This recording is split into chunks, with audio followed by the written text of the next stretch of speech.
So, hindi magandang balita 'to mga sangkay, bad news 'no? Talagang, magbabagong taon may mga ganitong klaseng balita.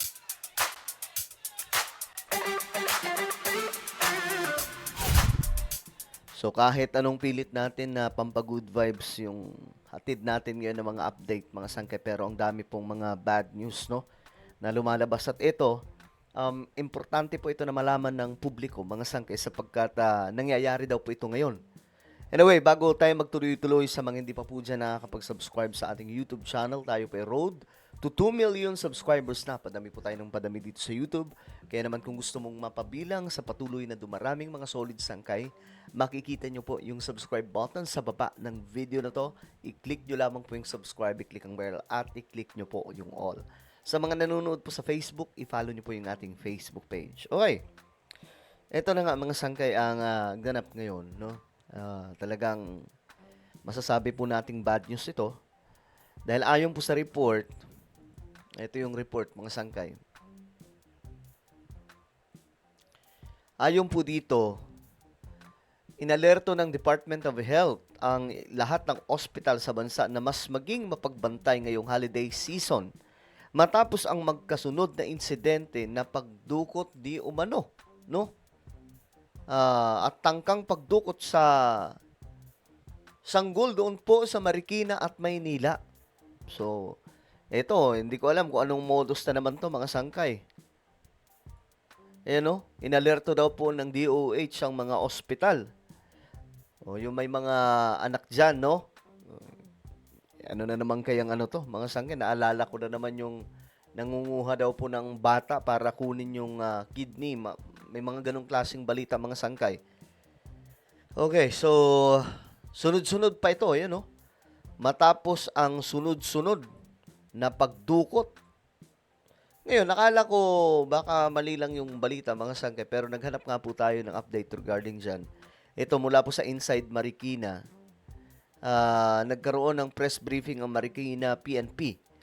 Ngayong araw, noong December 30, mga sangkay, kahapon, 2025, hinggil sa mga pangyayari na nakapaloob sa pagkawala ng mga at pagkabalik ng batang ito, ayan, mga sangkay.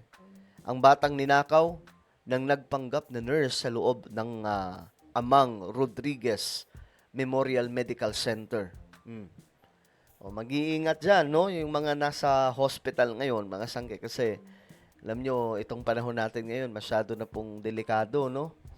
Kaya nga sana mas mahigpit yung seguridad na isinasagawa ng mga pulis. Kasi mga sangkay, ibang klase na po ngayon ng panahon. Lahat na ata ng uri ng mga masasamang tao ay nagkalat, naglipa na mga sangkay. Kaya nga ako, pagka lumalabas ng bahay, pinaka-importante mga sangkay na gagawin mo ay magdasal ka, na ingatan ka ng Panginoon. Kasi ibang klase, ngayon mga sangkay, di ba? Ang daming insidenteng naganap o aksidente, mga sangkay. Marami pong mga disgrasya yung nagaganap bago po mag-New Year. Napabalita mga sangkay. Bad news siya pero siguro mga kababayan magdoble ingat po tayo kasi hindi po natin alam ngayon ang panahon, no? Masyado pong unpredictable. Ito mga sangkay.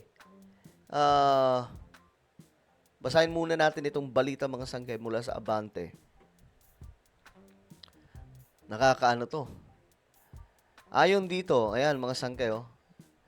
Inalerto ng Department of Health ang lahat ng ospital sa bansa. Lahat ng ospital po ito sa bansa dahil nga daw po sa pangyayari na pangdukot mga sangkay o pagkuha ng mga sanggol.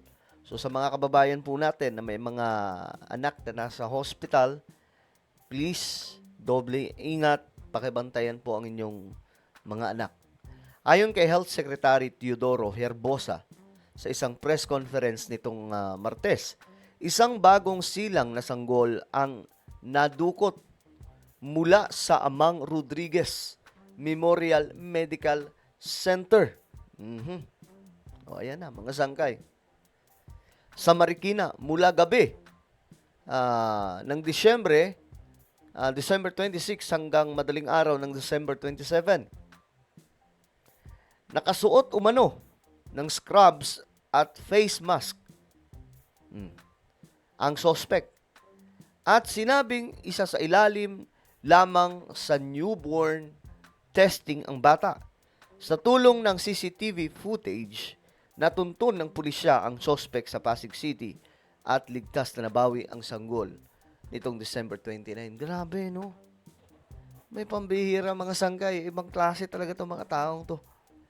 Hindi pa man natatapos ang investigasyon, isang kahalintulad na insidente ang muntik nang mangyari.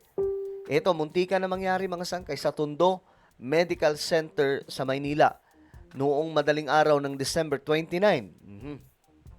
Isang babae ang nagtangkang itakbo ang isang sanggol, ngunit napigilan ng isang nurse. Naibalik naman ng bata sa ina at naaresto ang suspect ng security personnel ng hospital.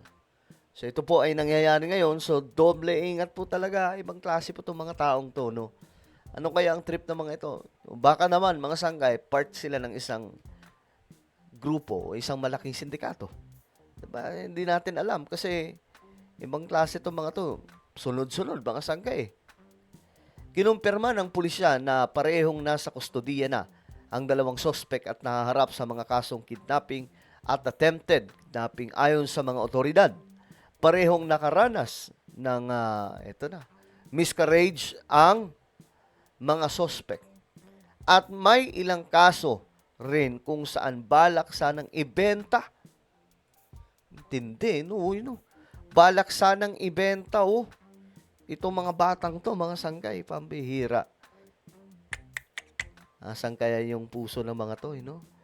Baka, yun yung sinasabi ko mga sangkay, baka bahagi po ito ng isang sindikato na dapat matuntun ng pulisya. 'Di ba? Dahil sa mga insidenteng ito, inirekomenda ng DOH na pamunuan ng mga nasabing inirekomenda ng DOH at pamunuan ng mga nasabing ospital ang mas mahigpit na pagpapatupad ng patakaran sa ospital. Kabilang ang mas maayos na headcount ng staff, malinaw na handover sa bawat shift at mas mahigpit na pagbabantay sa mga bagong panganak. O ayan, mga sangkay, kailangan to kasi hindi natin alam itong mga taong to kung ano ang kanilang kinakasangkutan na mga sekreto. Mamaya, organisado pala ito at nagkalat sa iba't ibang bahagi ng ating bansa. Mas delikado itong nangyayari ngayon sa Pilipinas, mga sangkay. Mas okay na siguro yung mga nasa hospital ngayon na siguro mga magulang, kamag-anak, bantayan nyo maigi yung inyong mga anak. Okay? Kasi nauuso na naman po mga sangkay itong ganitong klaseng gawain. Alright, so ano po ang inyong opinion? Comment down below. Meron po tayong YouTube channel, Sangkay Revelation. Hanapin nyo po ito ngayon sa YouTube. Kapag nakita nyo na, i-click nyo po yung subscribe, i-click ang bell, at i-click nyo po yung all. Ako na po yung magpapaalam. Mag-iingat pong lahat. God bless everyone.